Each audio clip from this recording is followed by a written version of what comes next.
Kuasa hukum keluarga almarhum Brigadir J, Kamarudin Simanjuntak akan melaporkan Putri Chandrawati ke polisi. Rencana laporan itu dilakukan Kamarudin Simanjuntak atas tudingan membuat laporan palsu. Lantaran Putri Chandrawati melaporkan Brigadir Yosua atas tuduhan pelecehan seksual. Laporan tersebut lantas dihentikan penyidik karena tidak ditemukan unsur pidana. Kamarudin menjelaskan ia tengah menyusun surat kuasa. Meski begitu, Kamarudin belum menyebut pasti kapan laporan itu akan dibuat. Selain laporan palsu, Putri juga akan dilaporkan terkait pelanggaran Undang-Undang ITE. Selain pelanggaran Undang-Undang ITE dan laporan palsu, Kamarudin juga menilai Putri melanggar pasal 321 KUHP, memfitnah mayat hingga turut serta melakukan pembunuhan berencana. Kamarudin mendesak Putri segera menyampaikan permintaan maaf jika tidak ingin dilaporkan ke polisi. Kamarudin menegaskan memberi waktu pada Putri hingga tengah malam nanti untuk meminta maaf.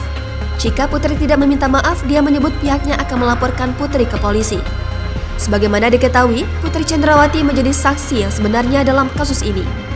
Namun, hingga saat ini, istri Sambo tersebut masih bungkam dan belum memberikan penjelasan apapun. Sementara, Sambo mengaku alasannya melakukan pembunuhan terhadap Brigadir J, lantaran Brigadir J telah melukai harkat dan martabat keluarganya.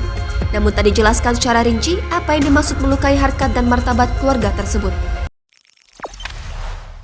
Jangan lupa subscribe, share, komen, dan like ya.